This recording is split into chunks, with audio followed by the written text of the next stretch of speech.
Glossy finish tiles ആണോ നല്ലത്, മാറ്റ് finish tiles ആണോ നല്ലത് എന്നുള്ള തർക്കം എപ്പോഴും നിലനിൽക്കുന്നുണ്ട്. ഓക്കെ, നമ്മുടെ ഒരു പേഴ്സണൽ ഒപ്പീനിയൻ വെച്ച് നോക്കുകയാണെങ്കിൽ ഇപ്പോഴത്തെ കിട്ടുന്ന മാറ്റ് ഫിനിഷ് അത് സാറ്റിൻ പോളിഷിംഗ് ഉള്ള ടൈൽസാണ് നമ്മൾ കൂടുതൽ റെക്കമെൻഡ് ചെയ്യുന്നത്. മുമ്പുണ്ടായിരുന്ന ഗ്ലോസിയും, അതായത് 3-4 വർഷം മുമ്പ് അവൈലബിൾ ആയിരുന്ന ഡബിൾ ചാർജിലും ഫുൾ ബോഡിയിലും ഉണ്ടായിരുന്ന ഗ്ലോസിയും ഇപ്പോഴത്തെ ഗ്ലോസിയും തമ്മിൽ ക്യാരക്ടറിൽ ഭയങ്കര വ്യത്യാസമുണ്ട്. പണ്ടുണ്ടായിരുന്ന ഗ്ലോസിക്ക് തെന്നൽ കുറവായിരുന്നു, കമ്പാരിറ്റീവ്ലി കുറവായിരുന്നു, നമ്മുടെ കാല് ടച്ച് ചെയ്താൽ പ്രസ്സാവും. പിന്നെ സ്ക്രാച്ച്, പഴയ ഗ്ലോസിയിൽ സ്ക്രാച്ച് വളരെ കുറവാണ്, പക്ഷേ ഇപ്പോൾ കിട്ടുന്ന ഗ്ലോസിയിൽ തെന്നലുണ്ട്, സ്ക്രാച്ചും ഉണ്ട്. മൂന്നാമത്തെ കാര്യം എന്ന് വെച്ച് കഴിഞ്ഞാൽ ക്ലീനിങ്.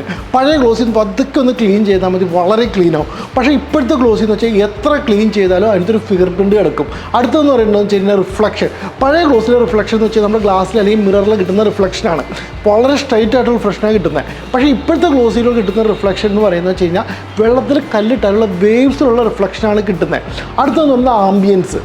പുതിയ ഗ്ലോസിൽ നമുക്ക് ആംബിയൻസ് കറക്റ്റായിട്ട് ബ്രേക്കായി പോകും. കാരണം നിങ്ങൾക്കൊരു വർണ്ണക്കടലാസാണോ അല്ലെങ്കിൽ പ്ലെയിൻ ആയിട്ടുള്ള കടലാസോ കാണുമ്പോൾ കൂടുതൽ അട്രാക്ഷൻ ഒന്ന് വർണ്ണക്കടലാസിനോടായിരിക്കുള്ളൂ. ആ ഒരു അട്രാക്ഷൻ എപ്പോഴും ഗ്ലോസിൽ തോന്നും. പക്ഷേ ഒരു പ്രത്യേക ഒരു സ്ഥലത്ത് ഒരു സർഫേസിൽ ഒരു ബേസായിട്ട് വരുമ്പോൾ ആ ബേസിനെ മൊത്തം അട്രാക്റ്റ് ചെയ്യുന്നത്. അപ്പോൾ അതിനേൽ എന്തുകൊണ്ടും ബെറ്റർ ഇപ്പോഴത്തെ സാറ്റിൻ ഫിനിഷാണ്. അത് നമ്മുടെ ആംബിയൻസ് കറക്റ്റായിട്ട് സെറ്റാക്കും, ഒരു ഫീല് കിട്ടും, വേറൊരു മൂഡ് ചേഞ്ച് ആക്കും. അപ്പോൾ എന്തുകൊണ്ടും നമ്മൾ പ്രിഫർ ചെയ്യുന്നത് സാറ്റിൻ ഫിനിഷുള്ള മാറ്റ് ടൈൽസാണ് നമ്മളെപ്പോഴും പ്രിഫർ ചെയ്യുന്നത്.